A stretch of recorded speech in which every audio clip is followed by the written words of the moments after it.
Central railway कर्मचारी union है, उसके दानापुर के मंडल के साथियों ने यहाँ पर अपना कार्यकर्ता सम्मेलन, और कार्यकर्ता सम्मेलन का उद्देश्य ये है कि हम लोग पिछले साथियों थोड़ा शांति बनाए रखें। काफ़ी समय से हम लोग अपने पेंशन की बहाली को लेकर के लड़ाई, हम सरकार से आसमान के तारे नहीं मांग रहे हैं।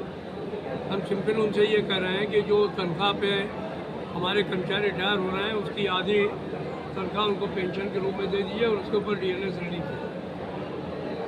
अभी एक कमेटी उन्होंने बनाई है, वो कमेटी अपनी रिपोर्ट भारत सरकार को नहीं सौंपी है, लेकिन हमारा उनसे 12 जुलाई को सारे देश के अंदर ऑल इंडिया रेलवे फेडरेशन ने जगह जगह पर प्रदर्शन करने का, रोष प्रकट करने का आह्वान किया है, ताकि 23 जुलाई को जब बजट आए तो हमारे वित्त मंत्री जी हमारे देश के तमाम कर्मचारियों को यह ऐलान कर सकें या बता सकें कि नहीं, हम कर्मचारियों के दुख दर्द को समझ रहे हैं और हम उनके पेंशन के बारे में एक घोषणा करें।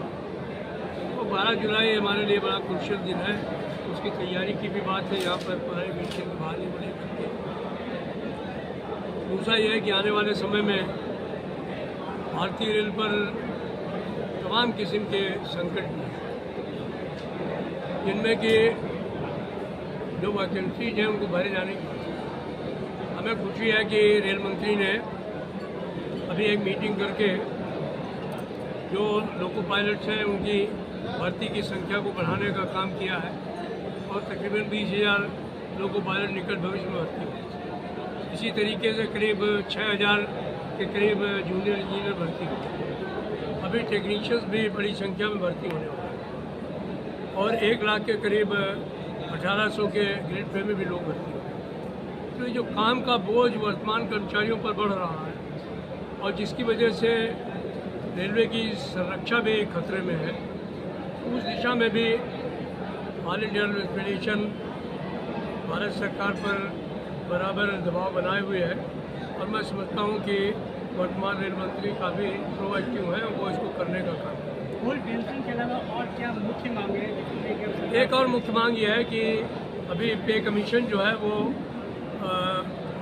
बनाने का या बैठाने का वक्त आ गया, तो 2 साल अभी बाकी है उसमें, लेकिन इतना समय लग जाता है उसमें। हमारी ये भी मांग हमने शासन से करी है, भारत सरकार से की है कि इसको भी अविलंब जो है बैठाया जाए, ताकि इससे जो है वो। और एक मांग जो हम लोगों की थी कि हमारे तमाम जो कर्मचारी काम कर रहे हैं उनको प्रोन्नति के अवसर होने चाहिए, तो इसके लिए कार्डर रिस्ट्रक्चरिंग की कमेटी का गठन हो गया है और बहुत जल्दी इस पर जो है वो और बैठकें होंगी और लोगों के प्रोन्नतियों के रास्ते आगे बढ़ने का काम। अभी बाकी रेलवे के बारे में बहुत सारी चीज़ें जो हैं वो दुष्प्रचार भी होते रहते हैं। राजनीतिक दृष्टिकोण से मैं समझता हूँ उचित नहीं है। राजनीति होनी चाहिए, वो अपनी जगह है, लेकिन रेलवे के ऊपर राजनीति करके अगर रेल कर्मचारियों को के मॉरल को जो है वो गिराया जाएगा या रेल कर्मचारियों को जो है वो सही तरीके से जो है वो आंका नहीं जाएगा। हमारे 400-500 लोग हर साल शहादत देते हैं। कोविड में 11,000 से ज़्यादा लोग गाड़ियाँ चलाए और 30,000 लोग शहीद हो गए। तो ये रेल कर्मचारी का चरित्र है, हमने देश के विकास में बहुत योगदान दिया, तो इसलिए राजनीति करें लेकिन रेल कर्मचारियों को जो है वो डिप्रेस करके या उनको जलील करके नहीं करना। ये हमारे सभी आप नारा लगा रहे थे कि हक है हमारा पुरानी पेंशन, क्या है ये? इसका मतलब यही है कि जो तनख्वाह हमको मिलती है, जिस पर हम रिटायर होते हैं, उसका आधा पैसा हमको पेंशन के रूप में मिलना चाहिए और उसके ऊपर हमको महंगाई भत्ता मिलना चाहिए। यही हमारी मांग है और जब तक ये मांग मिलेगी नहीं तब तक हम लोग शांति से बनेंगे। तो अभी देखा जा रहा है कि रेलवे में हादसा बढ़ गया है, तो क्या कुछ कानून समझते हैं? मैं नहीं मानता हूँ कि हादसे ज़्यादा हो गए हैं, हादसे कम हुए हैं, लेकिन ये बात सही है, कर्मचारियों की संख्या बढ़ेगी नहीं, काम के घंटे बढ़ जाएंगे तो लोगों को डिप्रेशन होगा, डिस्ट्रेस में होंगे, रेलवे की सुरक्षा खतरे में पड़ेगी। दूसरा, ये जो फिक्स टर्म एम्प्लॉयमेंट पे 10,000 रुपये में 15,000 रुपये में कर्मचारी भर्ती किए जा रहे हैं, ये रेल की सुरक्षा को खुली चुनौती है तो ये उचित नहीं है। मैं समझता हूँ रेलवे एक ऐसा डिपार्टमेंट है जहाँ हमको टेक्निकली ट्रेंड लोग चाहिए और जहाँ पर जो है रेलवे का कर्मचारी अच्छा काम कर सकते। तो वो अगर नहीं होगा तो ठीक है। उसके लिए प्राइवेट तरीके से आदमी को बाहर किया जा रहा है, वो गलत है। जो संविदा पर रखे जा रहे हैं अकुशल लोग हैं, वो रेल को बेहतर नहीं चला सकते, वो रेलवे को हादसों की तरफ ही ले।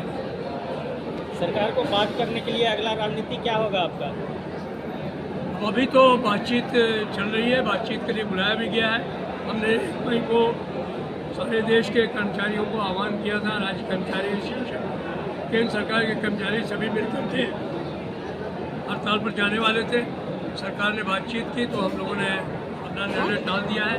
अभी सरकार फिर बातचीत करने वाली है। अगर बातचीत हमारे हक में होगी तो ठीक है, नहीं होगी तो तमाम जो joint forum of restoration of old pension system के साथी हैं उनको फिर इकट्ठा करेंगे और राष्ट्रव्यापी संघर्ष का आह्वान